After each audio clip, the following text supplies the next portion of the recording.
morning, everyone. Good to see you all. Welcome to Westside Unitarian Universalist Church. I am the Reverend Carol Bodeau. I am privileged to serve here as minister. My pronouns are she, her, and hers, and I am thrilled to have you with us today. If you are with us virtually, either this morning or at some point in the future, we want to welcome you as well. Our community extends beyond this room into the community at large and beyond this moment. So what we do here has a ripple effect. So this is a community where we want to spread the message that we can love as the core of our actions. So much of what is happening in our world tends to focus us in fear. Fear which gets expressed as anger and judgment and resentment and bitterness and hopelessness. And the antidote to fear is love. So we come together as a community that says that love unites us, a commitment to loving action in the world, and that our ability to act in caring ways for ourselves, for one another, and for the larger world is a commitment that gives us the ability to connect and to gain strength and to gain hope. These are the things that we do to build the world we dream of. There's a lot going on in our community right now, so I'm going to highlight a few announcements before we start our service this morning. There are a few things I want to call your attention to. For those of you who are with us virtually, these scroll at the beginning of our live stream, so those are always available if you want to go back and watch the live stream of any service. You can always check it out on our YouTube channel. And they're also for those of you who are physically looking at an order of service. They are on your order of service. They are also available in our e-news, on our webpage. There are lots of ways you can access info about what's happening. A few things to highlight today. First, who's got the stickers? I believe Barry has the stickers. So for those of you who are here physically, as we honor Pride, June is a month to honor Pride. As we honor Pride this month, you'll notice that some people have on their name tags a little pride flag. We have those stickers available. If you don't have a pride sticker on your name tag that you would like to wear, please check that out with Barry at the end of the service, and he will give you a sticker that you can keep on your name tag. That's one of the ways that we let people know when they come through our doors that we welcome all people and that we particularly want to support the LGBTQ plus community. A second announcement that I want to let you know about is that our retreat, we are back to having annual retreats. This was severely interrupted during COVID, and we're back to doing it. In the intervening years, the place where we used to hold our annual retreat, Pickett State Park, has started to restrict severely the amount of time that they have their group area open. So this year we're trying a new place. This year, November 15th through 17th, we are trying out Rock Island State Park, which has some gorgeous trails and waterfalls. And what we're doing is we've actually reserved 5 cabins. They're all on one cul-de-sac. It's a beautiful little area. And you can sign up for a room in one of those cabins. They're beautiful new cabins. We will be doing activities together. That schedule isn't really figured out yet. But if you are interested in reserving a room in a cabin, you can do that online. But you can also do that if you're physically here. There are some clipboards in the back of the sanctuary. Each clipboard has one form on it. So if you want to reserve a room, you fill out one form for your room, okay? And if you have questions, you can ask me about that at the end of the service. And our last announcement, Ellen Greenwood's going to make an announcement about our field trip this afternoon.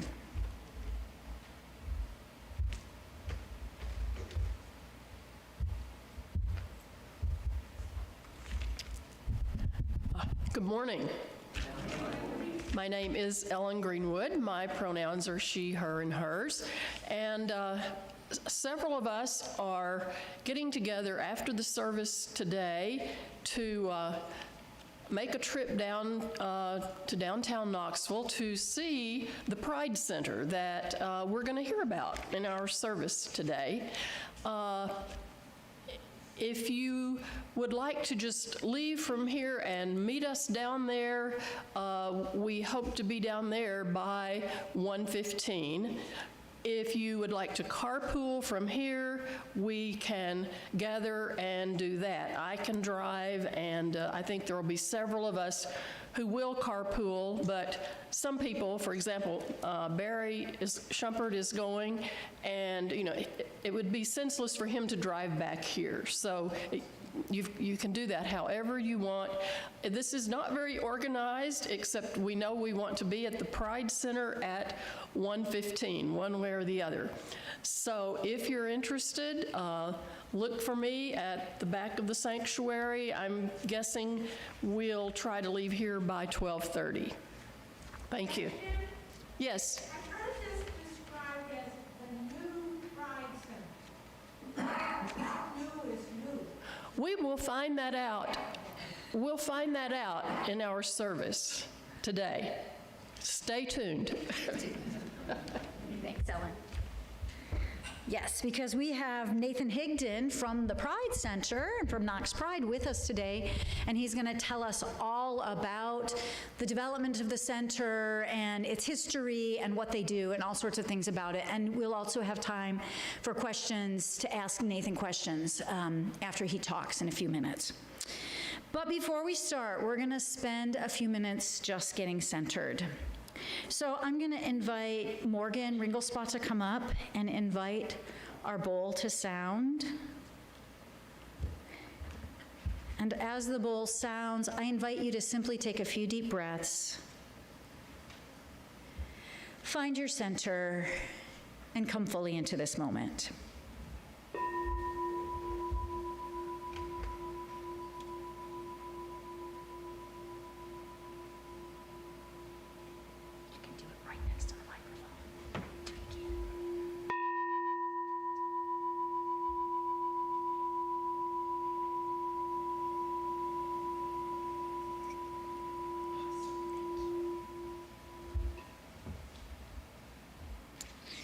And Ellen's going to light our chalice and also our celebration and sorrow candles.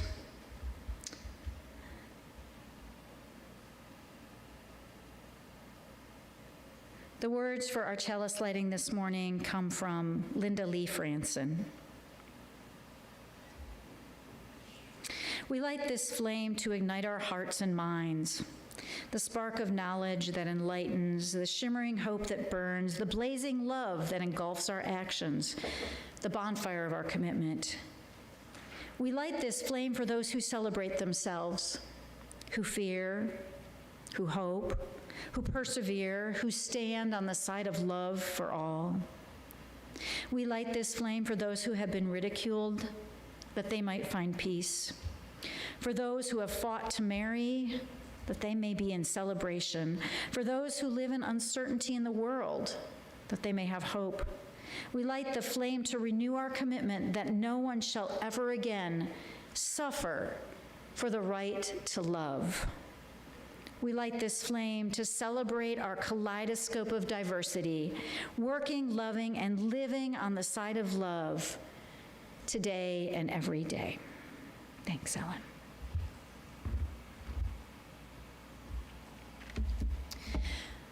Many of you know that the two candles that we light behind our chalice are meant to represent the joys and the challenges that are part of our world. And one of the other practices we've started doing in our 9:30 service, in our spiritual practice service, is engaging in some meditation. So I thought that it would be useful this morning to take a minute to invite all of us into a spirit of meditation. So rather than naming any specific, particular joy or challenge, I'm going to lead us through a brief opportunity to reflect and become centered as we contemplate the gifts and challenges of our world. So I invite you to gently rest your eyes on something in front of you, or if you feel so inclined, you might close them and begin simply by noticing that you are breathing. It is a gift to breathe this day. Every breath is a gift of life. As you breathe, I invite you to notice that you are in a body. The weight of your body on the chair is a gift. So often we take for granted the gift of being in a body. We struggle with the struggles of our bodies. And yet the very fact that we have them is a gift beyond measure. So breathe into your body and allow yourself to feel some gratitude.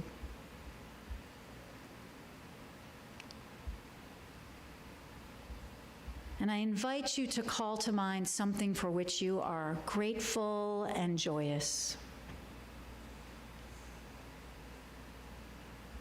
Maybe it's the fact that the day is beautiful, or that something good has happened in your life. I invite you to simply notice something that you are willing to celebrate today.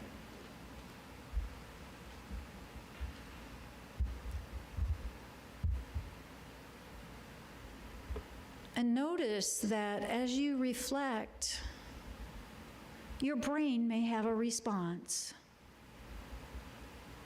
You may have thoughts that come up. Oh, this is silly. Why is she making us do this? Oh, this is awesome. We should do this more. Wow, I never thought about that. You may have emotions that arise or physical sensations that arise. If you have emotions arise, allow them to arise.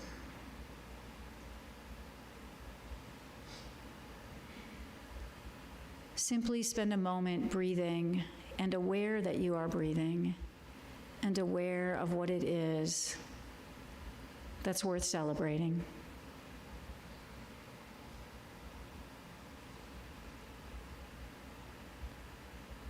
And now, I invite you to call to mind something for which you feel sorrow, something that is concerning you or upsetting you. And notice the thoughts and emotions and sensations that arise as you call that to mind.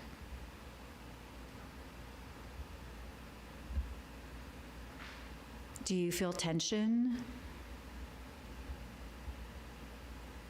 Do tears want to come? Do you have thoughts that automatically want to push the sadness or the concern away?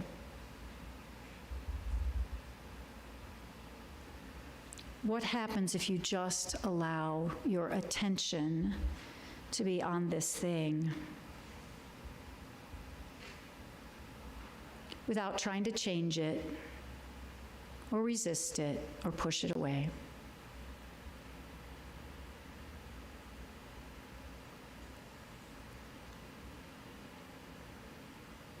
And notice that simply changing our thoughts has an enormous impact on our internal state of being.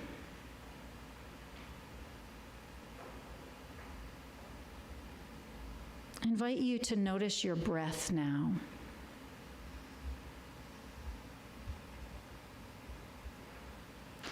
As you breathe, can you be aware of both the joy and the sorrow at the same time? Can you, in your imagination, hold them like two stones together in your hand? The joy and the sorrow abiding together.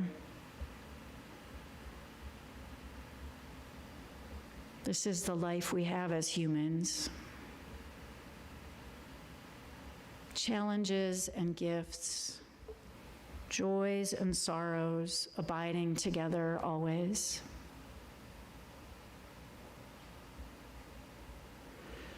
Simply become aware of your breathing.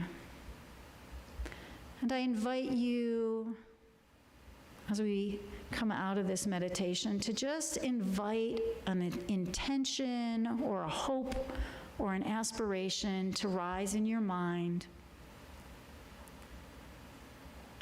for your day.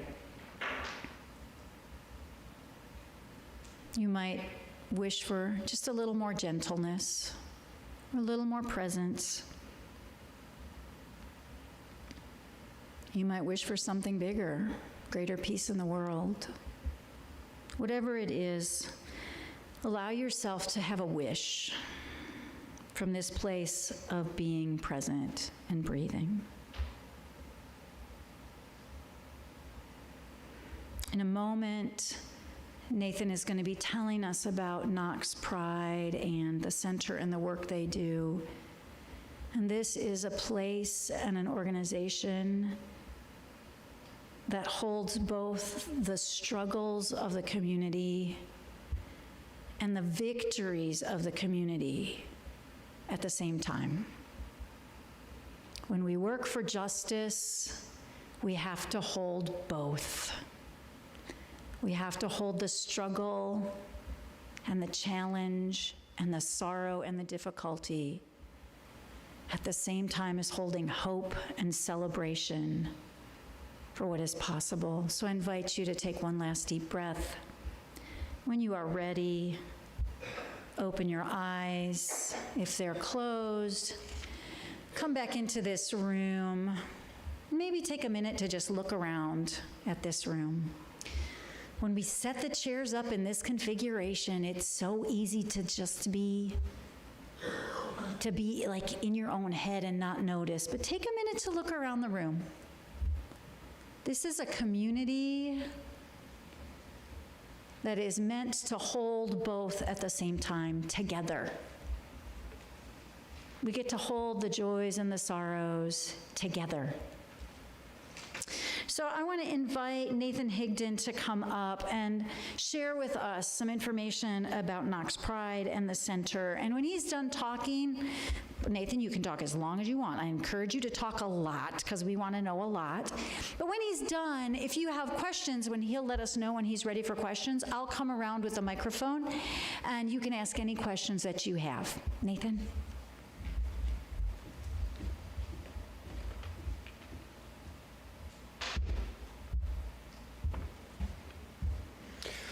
Good morning, and thank you, Reverend Bodeau, and all the congregation of Westside Unitarian Universalist Church for the invitation today and for your support for Knox Pride and the LGBTQIA+ community. Those of you who are here, and if you're watching now or later, you can reach out to us, and you can reach out specifically to me at Nathan@knoxpride.com is my email address. So get that out of the way in case I forget at the end. So thank you all for being here, and a little backstory. I irregularly attend Foothills Unitarian Universalist in Maryville, where I live. So it's a pleasure to be here with fellow UUs. So Knox Pride is about 20 years old. It started as a group of folks who wanted to get together in Market Square to build a community and to show people that queer folks as a whole, LGBTQIA+ folks, that queer folks as a whole were proud of themselves and were not going to stay in the closet any longer in East Tennessee. And so the mission of Knox Pride began and still is to provide cultural, educational, and informational opportunities for all of East Tennessee around LGBTQIA+ folks. So 20 years, lots happened, right? 20 years ago, Don't Ask, Don't Tell had just gone away. Marriage equality wasn't even on the horizon, really. And we're fighting for presence in the community. 20 years ago, I was just finishing undergrad. So let's fast forward to 2020, and I'd been on the board since 2017, and the pandemic happened. And I think we all acutely remember that the fragile nature of our world kind of was laid bare. The cracks in all of the systems that we thought were working so well began to leak water very badly, right? And that happened in the LGBTQIA+ community here. In the pandemic, we realized that there were massive and wildly varying unmet needs in the LGBTQIA+ community here.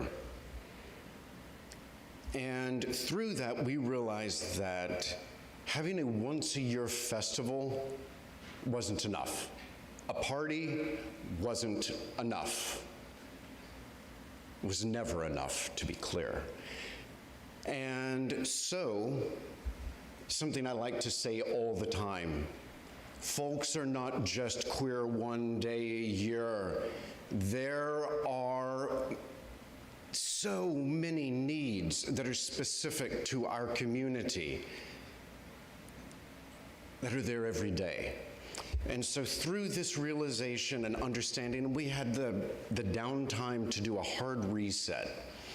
And to give you a little more background, what really drove us to open the center was we had a storage unit on Chapman Highway, and they kept raising the rent on us to the point where we sat down and were like, you know what? We're going to take a leap of faith. But the reality is that we got our first physical, our brick and mortar space simply because it was almost the same price we were paying for a leaking storage unit that was rat infested. And to hold our things for the festival each year, and we thought, you know, we'll have to pay some additional insurance and things, but we can have a door to open for people to come in and provide services. Oh my God, 4 years later, we had absolutely no idea what we were getting ourselves into in doing that, but we knew it had to be done. And presently, we are the only brick and mortar resource and community center in East Tennessee. And thank you. It has been a labor of love along the way, and as such, it takes a bit of money to keep this going. And in the beginning, we just didn't know exactly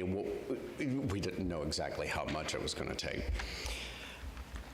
But through the community, various community grants and things, we have been able to reach the point where we now have a $250,000 a year budget that we're able to meet. And of this, 85% is going directly back into the community. Our overhead is pretty low.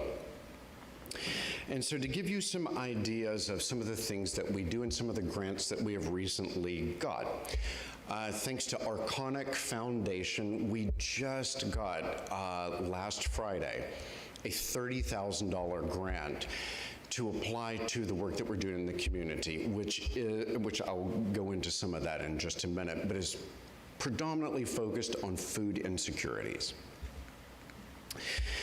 Something we're really, really excited about and will be sharing more in the coming months is we've been working on it for 2 years, but we got a grant from Housing and Urban Development for $385,000, which we were able to renew in perpetuity to provide navigation services for individuals in our community. And to be clear, we don't just help people in the LGBTQIA+ community. roughly half of the folks who step through the door are people who don't identify as anything other than maybe an ally. And sometimes we have folks who don't even identify that way. But our mission is if you need help, we're there. So we're also working on a workforce development grant as well that we'll find out about in October. And so these are really great. So some statistics. Here's some of the things that we do with this money that we're shaking people down for all the time. This actually has changed just from when we've provided over 8,000 pounds of food, fresh and non-perishable, so far this year. We just got a grant 2 months ago from Second Harvest Food Bank. They had a little extra money left over. We've been good stewards, and they reached out to us, and we got, I think it was 6 tons of food. We count the food by the poundage as opposed to the number of individuals we're giving it to. It seems more fair and equitable that way. And we've done 307 free community events. We have we have done meetings of 88 free support groups. We've had 16 makers markets with 560 queer and minority-owned businesses. We have so far done 30 weeks of life skills classes. We do these, we teach people, we do a lot of work with people who are either temporarily or chronically houseless. And especially in the 18 to 24-year-old age group has the highest propensity of being houseless if they're queer. LGBTQIA+. I get a little lazy and just say queer as an umbrella, not to diminish anyone's identity, but I'm lazy. And so in that 18 to 24-year-old crowd, there is a rough count that there are 1,500 houseless individuals in the city of Knoxville who are 18 to 24. Almost 70% of those identify as LGBTQIA+. I'll do the math for you. That is about 900 queer kids who are houseless, and I don't think it takes a rocket scientist to figure out that it is generally religious trauma that have driven them to these streets, from families who were unaccepting and didn't live out the values they purport to believe. So keep that in mind. This is a lot of what we're working with. There are a lot of houseless youth. These life skills classes we're providing, we're filling in the gaps from families who didn't care enough to care for their kids. And that's what you get to help us do, too. And in the life skills, we teach people how to cook, how to balance their checkbook, how to fix their car. We do basic car maintenance because these things are important. These things are really important to become self-sufficient, especially when the LGBTQIA+ community, when trans folks may not be comfortable going to get their car fixed or changing a tire. You need to know how to care for yourself. And our life skills classes do this. We're teaching basic needs to folks. We've given thousands of pounds of clothes out. So we have the Thriftique, and it is a thrift store. We've changed the concept of coming into a clothing closet so it looks like a store. That way it takes away that shame of going and needing something. If you come in and you want stuff and you're able to pay, then you do so. And if you're not, you just take it. So thousands of pounds of clothes. You'll get to see this later when we go to the center. We have 2 satellite food and personal care pantries open. One is in South Press Coffee Shop, if you've not been there. Jocelyn Fish, very vocal, proud trans woman, owns it. provides a safe space for individuals, and also fairly pays all of her employees. Everyone is paid, I believe, $18+ an hour. Lives the mission of, we can do this, right? We have the 3-day festival and parade. This coming year, it will be, this year. October feels so far away now, but it'll be October 4th, 5th, and 6th. And we have 2 podcasts we've launched that focus on queer issues. And something really cool is we also got a grant last year through a program at the University of Tennessee. It's called Quirky. And through it, we partnered with the UT Psychological Clinic. And we have been able to provide 145 queer folks free mental health care services through this grant. And so people just sign up with us to get access to this. And I know we've applied for year 2, and I think we'll get year 2 and be able to continue these services. It was a $20,000 grant to cover these costs. So I share all of these things, and it makes me think of a quote that I really like. It's an Alice Walker quote.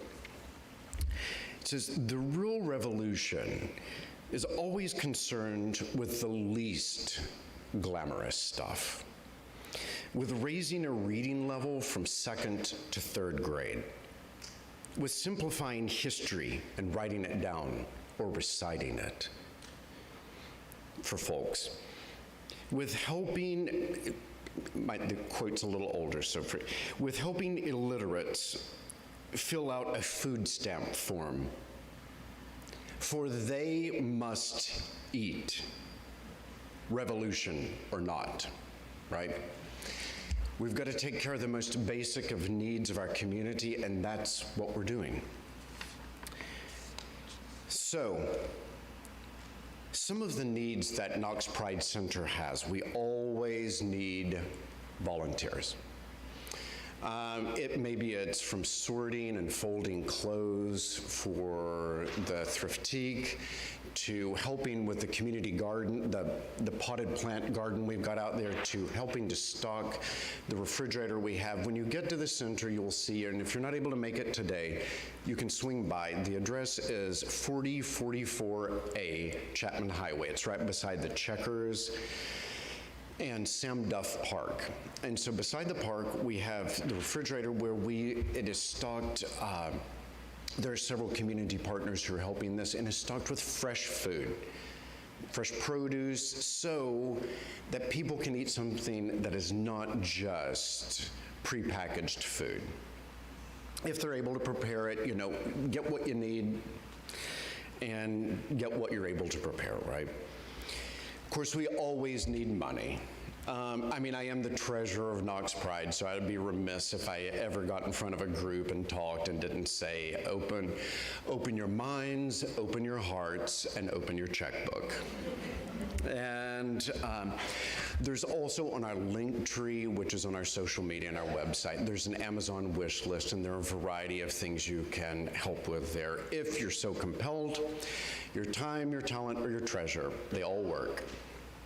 And we're building out some of our committees on the board, so if you have any particular or special talents around marketing, fundraising, and fundraising, and finance, we're always looking for people to further build out those committees, so if that's in your wheelhouse, just reach out to me. So I'll mention some events we've got this month. Sorry for all the umming. I forgot my reading glasses, so I'm really having to work. All right, there we are. So this coming week, and I always like to say that everything is political until it's solved, right? Which means everything's political because we don't have any real problems that are really solved. So Knox Pride is going to be hosting a County Commission District 9 forum at South Press this coming Tuesday from 6 to 7 p.m. You can come in person or you can watch me live streaming it on, I believe, Facebook, Instagram, and TikTok.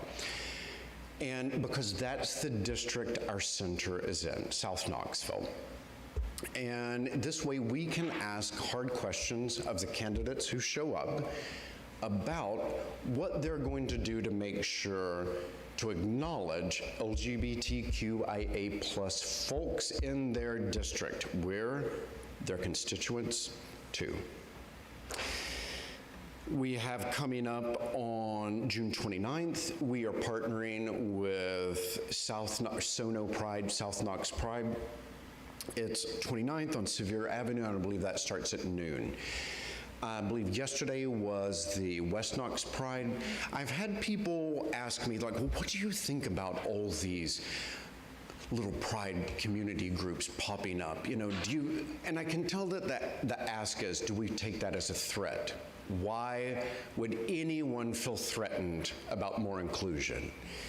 We have actively supported every one of these groups that are starting up, either through money, through our expertise, through our institutional knowledge.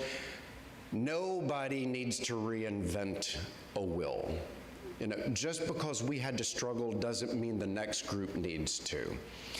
And that's community, that's rural stewardship.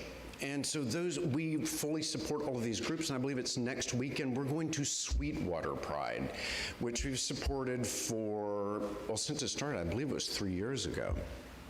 And it's important that people in their own community are able to stand up, speak out, and make sure that they're known and recognized in the community. You know, Sweetwater, it's town square, all the businesses will close. I'm sure hateful signs will go up in the window. That's okay. You know, folks are happy to let you know who they are. And it's easier that way, I think.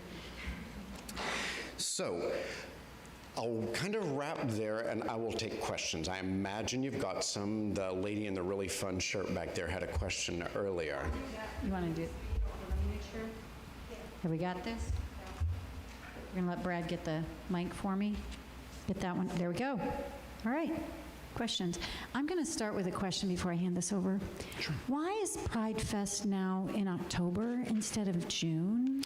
So there are several reasons we moved to June. One, because everyone got tired of sweating their makeup off, most importantly. Two, we'd gotten feedback for years from UT students, many of whom are home for the summer, many of whom are in the closet or in small towns who aren't able to participate in Pride festivities. And so they go home, they sit in the closet all summer. And so that was part of the consideration. Two, it's National Coming Out Month, is October, and October is when we opened the center. So when we took the time off in 2020 to open the center, we thought it would be great with all of these things. One, UT's back in, it's cooler, et cetera, et cetera, et cetera. Why don't we move it so every year we can also celebrate having opened the center's doors to the public? So that we moved it. Predominantly it was because it was temperature. It had been a big complaint forever. Yeah, no one wants to sweat their lashes off.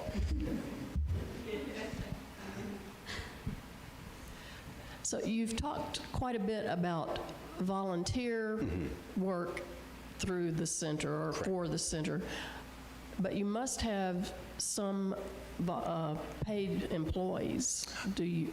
Good question. So we have 2 paid employees. Our executive director is paid. And if you go into the thrifty shop, you'll meet James. And James is also a paid employee, and those are the only 2 we have. I'm a volunteer member of the board, but we were first able to hire a paid employee last year, and it was Story Van Ness, who was the director of the center. former teacher, trans woman, and was able to get a job back in the school system. So she went back into teaching, and then we were able to pay John to come in and work from the center. And he's our CEO and executive director. He'd been unpaid until Story had moved on. So 2 folks. With some of the new grants, we'll be able to actually hire more people, a social worker, and some other things to make sure that we're meeting correct needs. Or meeting needs correctly. Sorry, I flipped that.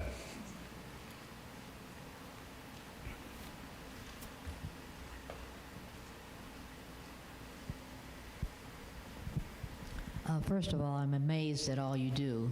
Very impressed, It's a team. I'm sure. I would like to ask, can you describe a little more detail some of the support groups? Sure. So some of the support groups, there's a big focus with the support groups on folks who are transitioning. We've got we've got a teen support group and a parent support group, and it's the Rainbow Teens. They meet concurrently.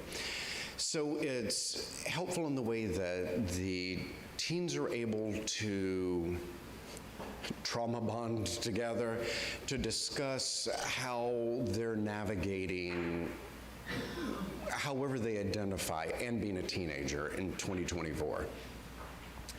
And then the parents are able to come together so they can understand they're not doing it alone. And so they meet in separate rooms so that the kids can be authentic with one another, and that the parents, same. They can finally break down barriers, realize they're not alone, and that they can build community together. So those are some of the biggest. And also, some of the support groups, there was a support group around death and dying at one point. I don't know that they're still meeting. If you have an interest in starting a support group that you don't see on knoxpride.com, you can look through the page and see all the events we have going on each month. And if you don't see a group that meets a need, or you feel like it's a particular area you can help on, we're always willing to work on getting one spun up. But to answer your question, it's predominantly trans and non-binary folks right now. We'll be working toward getting a 55-plus group, because it's one of the things that we experience in the community is, through the AIDS epidemic in the 80s and 90s, there's this realization that a lot of the queer elders, especially gay men, died. And I'm 45, and I look, and for myself, I look at like other cisgender gay men, and there just aren't as many as there should have been had we dealt with this so properly in the 80s and 90s. And so one of the things is we're going to be spinning up this 55-plus group so that we can all kind of talk and learn how to grow old and gay together, because there isn't a roadmap for it. And so these are some of the real concerns that we have. When people pitch us ideas, we're like, okay, usually we'll say, are you willing to own that? We're not usually willing to take on anything on our own. We're like, well, I love your idea. If you'll make that actionable, come on. But aging, trans folks, and there was a group that was folks who were overcoming religious trauma of youth too, of course. So it's a smattering of things. As needs arise, the groups will develop, but a lot of trans services.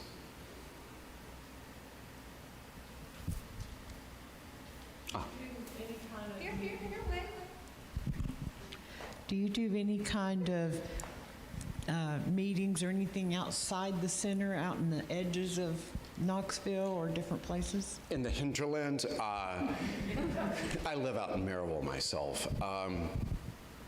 If we're invited to come out to do stuff, if a group asks us to come out, but a lot of it is supporting these, like Blunt Pride, Sweetwater Pride, some of the community-based organizations helping to support them. If people want us to come out or speak or do things like this, we're more than happy to send someone out. It usually ends up being me, so. But in terms of services, in the course of the next year, through a partnership with an automaker, we'll be getting a vehicle that they're going to be supplying so that we can actually get out into the community, and we'll have a trailer to pop up, as it will, but that's something that's in the development process. Yep, if we're currently invited, we'll come out, but at some point, we're just going to go out, and that's probably next year. I don't know that I exactly answered your question, but not yet's the answer, I guess. So you were talking a little bit about like educational resources. What do you mean? Like what kind of educational resources? What are you educating on? So like the life skills. Back to our mission statement, educational, informational, and cultural. Well, that's, as mission statements tend to be, it's broad enough that it gives us a lot of latitude. So the educational is, many times it's going into groups and helping people learn some of the simple things of like, how to stop misgendering people. Just simple little things that can make marked differences. Education-wise, let's see, like the training for the life skills, that's part of our educational, what else? Financial literacy classes that we're doing. And that's a big one as well, because a lot of these folks don't have that particular skill. So we do quite a number of financial literacy. We've done home buying classes, so things that impact our life. If you think about it, many of the educational opportunities we provide, it's stuff that most of us, and I know that's a generalization, it's stuff we just learned because there were probably supportive people there. But we've discovered since opening the center that a number of the youth, especially people who were sent to the streets early, missed some of these very core foundational things, like when you're kicked out at 14, balancing your checkbook or keeping your account, well, having a bank account, period, knowing how to open a bank account, those financial literacy issues, they just don't exist. You know, think of the 14-year-olds, you know, and this is something we're running into a lot, is these basic life skills are just not there, and they're tough to train and teach someone who's in their 20s who is learning things that, for all intents and purposes, they should have learned a decade and a half before. So stuff like that. I mean, I guess I could rattle on, but it's just like the most basic of skills, how to cook a meal. I mean, it's basic education a lot of times, and that's the saddest part, I think. I don't know if that's, you can hit me up later and I can go some more, I can tell you some more stuff, but that's the All right. overall. This one is from our online community. Curtis says, thank you so much for coming. You're doing amazing work.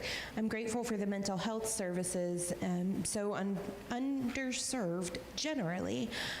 She asks, are there translators available for the Hispanic community that may come in? That's a really good question. So we have done some work with Centro Hispano, and generally if we have folks who need services, well, who are looking for services from people who look like them, or if folks need someone who speaks Spanish, if they're looking for Hispanohablantes, then they can let us know, and then we can get that extra bit of service. Or sorry, you're actually over here. So get that extra bit of service through either Spanish speakers or culturally appropriate individuals. So let us know. We partner up with everyone because we cannot do this work alone. And then I also had a question of my own. So can you talk a little bit more about I think they're like satellite services that work from the Knox Pride Center, such as the Knoxville Rainbow Library and the group of people who keep that fridge stocked. Can we talk a little bit about that? Sure. So, again, I'll always plug that. These are opportunities to help volunteer and to uplift these satellite services. So, again, at South Press, there's the food pantry, but also, again, it has hygiene products, things like that. There's that. We've got the fridge outside, and being able to help stock that. Reach out to us if you have the ability to help with any of these basic need things. We can either take your donations of stuff, or you can help sign up to be someone who keeps this stuff stocked. The one at South Press sees a lot of traffic, and so keeping that stocked is a continual need. And we've got, I think, when I was talking to John, I think there are 90 people who are signed up at different times who help keep things in the food pantry. So it's non-perishable stuff. In the refrigerator, or the fridge, it's called, we keep some of the fresh foods in there, and they kind of go fairly quickly. We work with, I believe it's Beardsley Farm, and several other growers, and there's a group in the Tri-Cities who has been bringing stuff down as well. And so that way we can have the fresh produce available for folks, fresh food, because it's something that we've discovered through the work we've been doing with food insecure individuals, is that access to fresh food is either prohibitively expensive or just prohibitively difficult. And so plugging in there, South Press, let us know, and we can tell you where, when, how to drop things off and help to stock that. Did that? And then the library. Oh, and the library? The Knoxville Rainbow Library. That's Donna Briquet's, right? Yeah. So we've got the library and the vocational suite, which is our 4028 address. If you see two different addresses, each of our suites have a different address. So. There's the Rainbow Library in there, and Donna Briquet has been fantastic with that, along with Knoxville Queer History Project. When we get to the center, I can point some of this out to you. But there's several hundred books that are focused on the LGBTQIA+ community, everything from children's books to bigger adult books. And this way people can find, it's a lending library, so you can get access to books that you might not find at the public library, and you definitely probably won't find in the school system. Not to mean that they're seedy or anything, it's just we know how people like to ban books around here, so. We are providing access to these books from the center that you can just check out, and we get fairly regular donations too. Actually, we're getting some from different people who've realized we have the library and just mail them in. So, because I check our post box and I'm like, oh, another book. Well, I mean, and by that I mean usually it's a book that's so big I'm having to like go up and get it. So I'm like, okay, great, another massive book. Cool.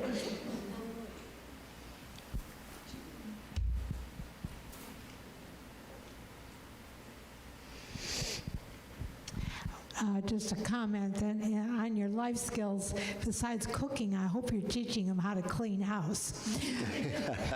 But on the subject of books, so nationally we're hearing so much about banning of books in schools. And one of the kinds of books that they want to ban are informational about LGBTQ issues. And I'm wondering if you've been involved locally with any particular group that's trying to get those books out of schools. So we, as a 501c3, we very delicately approach political issues as an organization. As individuals, let me take my Knox Pride hat off. I'm very involved politically and yell in lots of megaphones at lots of rallies and protests. But in terms of Knox Pride itself, we're a little more delicate in the way we have to do it so we don't lose our nonprofit status. Now, we did work with SOCM. You might have heard of it 30 years ago as Saving Our Cumberland Mountains. It's now statewide organizing and community empowerment. And so SOCM deals with community-based issues. And with Knox Pride, we worked with SOCM in McMinn County after their school board had banned, was it mouse?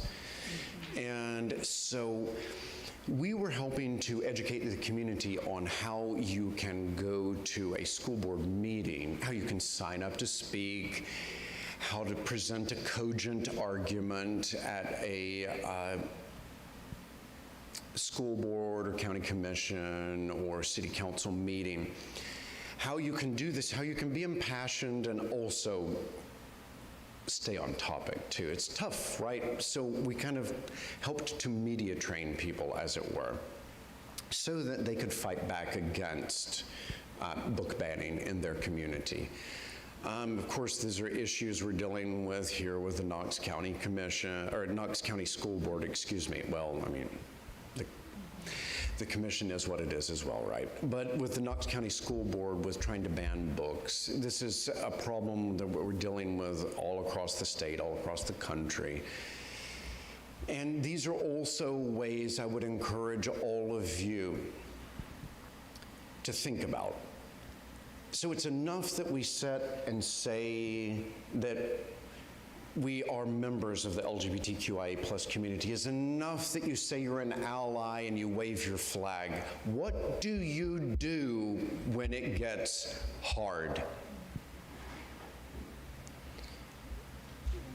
You know, that's the thing, that's where members of the community will push back and like, it is enough that you change your profile picture on your social media to a rainbow. It's great that you say, you know, Happy Pride in June, but like I mentioned earlier, the people you know and love who are members of the LGBTQIA+ community are queer 365 days a year. And we need you to stand up when it's hard, when it's having these difficult conversations with extended family. You know, it's the same kind of conversations that we tend to have that are political, that are, because again, everything is political. When these conversations get hard, are you willing to continue to fight for the people you say you love? Well, that's something you have to think about, right? And those are long, hard conversations we have to have personally. Sorry, I didn't mean to go far off topic, but that really did. That was awesome. Thank you. It's a tough one, you know? And oftentimes those people we have to have those conversations with are the people we love the most, and it's our families, right? And I would invite you to try it. And the next time someone who you know and you love and is probably your brother or your parent or your third cousin or whatever, the next time they say something that just isn't right, push back. And that's what we need, you know? We need the money. We need you to volunteer. But ain't nothing gonna change until we change hearts and minds. And because let's be clear, if we had changed hearts and minds, I wouldn't need to be standing here telling you about the Knox Pride Community and Resource Center, because we wouldn't need it. But we do, and we all know that none of this is gonna change anytime soon. So When you're comfortable, push back, and then just keep pushing and pushing. And when we can make those changes, then we can make that world that we all envision. The reason you show up on Sunday mornings, the reason you do the good things, it's the thing that appealed to me most about being a UU as well, is it's not doing this work for a reward later. I'm alive right now. I live in a community right now with needs. Do the work now. Thank you. You're welcome. Thank you. Sorry, I hope I didn't go. You were awesome. You are awesome. So if you have more questions, I'm assuming Nathan will stick around and drink some of our UU coffee, because it's our tea, it's always there. Thank you, Nathan, for your information, your passion, but also just for the work that the community is doing. This is incredible work. I want to make you all aware of some very specific things through West Side that are available to you to do some of this work. I will highlight a few dates. Just Nathan mentioned a couple of these. As he mentioned, South Knox's Pride is on the 29th, the end of this month. Knox Pride Fest is October 4th, 5th, and 6th. And I know some people are headed down to Nashville the weekend of the 22nd and the 23rd for Nashville Pride also. Down over, I don't know, the geography of it, they're headed to Nashville. So there are different ways you can get out and be in the community in the next few weeks. So I was mentioning to some people before the service, I was mentioning this to Nathan, we have in recent months, it's been over a year now, stopped doing the pass the plate thing. Instead, we have our opportunity to do financial support either online. You can do that through our website, or you can do that by using the QR code on the screen or the QR code on our donation box in the back of the room. You can drop a check or cash in the box in the back of the room. One of the things we don't talk about as much now as we used to is that we do have a Share the Plate partner every quarter.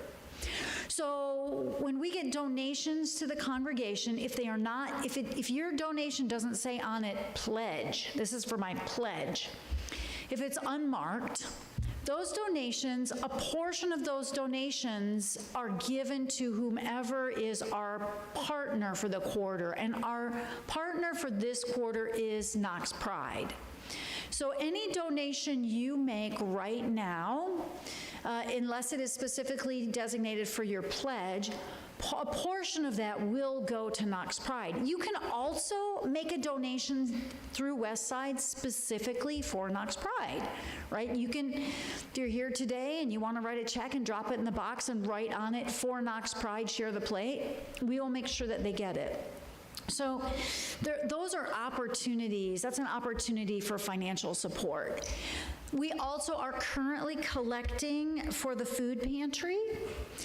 So you will notice in the building out in the foyer here, there is a basket that is Knox Pride marked on it. You can at any time drop off items that we will deliver and take over there to them. And, you know, I have a feeling that pretty much if you ever want to have something taken over to the center, one of us, if you come in on a Sunday morning pretty much any time and say, I have this stuff I want it to go to Knox Pride, we will find someone to take it over there for you. That's not an issue. So right now, these are some of the great justice and generosity opportunities we have available to us.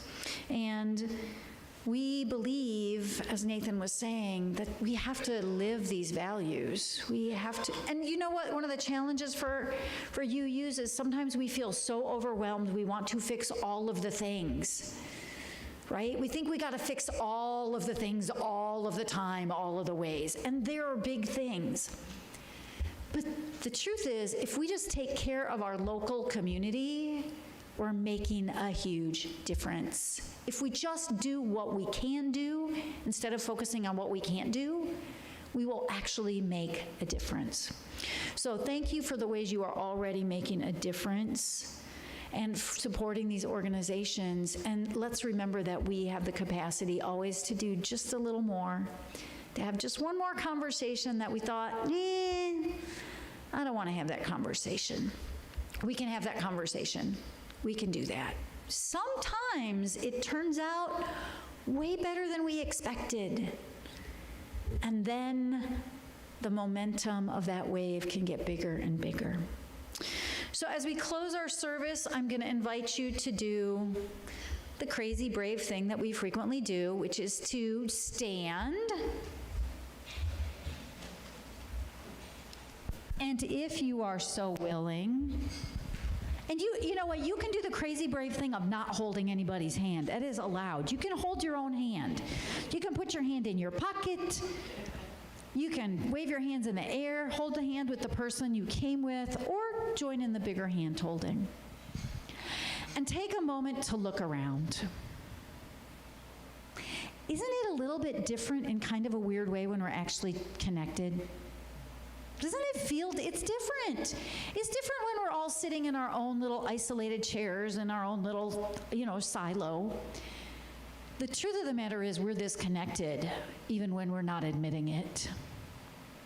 We're this connected by the air we breathe and the politics of our state and the impacts on the people we love, even if they don't tell us about it.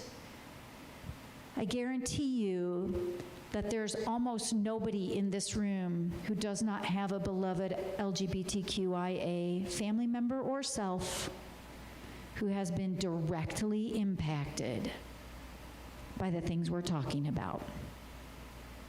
If it's not you, it's your kid or your parent or your sibling or your friend or your cousin, because the community is disconnected, whether we talk about it or not. So take a minute to notice how connected we truly are. And I hope that as we go into this day and into this week, we can use the fuel of Westside to help us reach out into the larger community and make a difference. Go in peace, go in passion, and go with a sense of purpose. May it be so.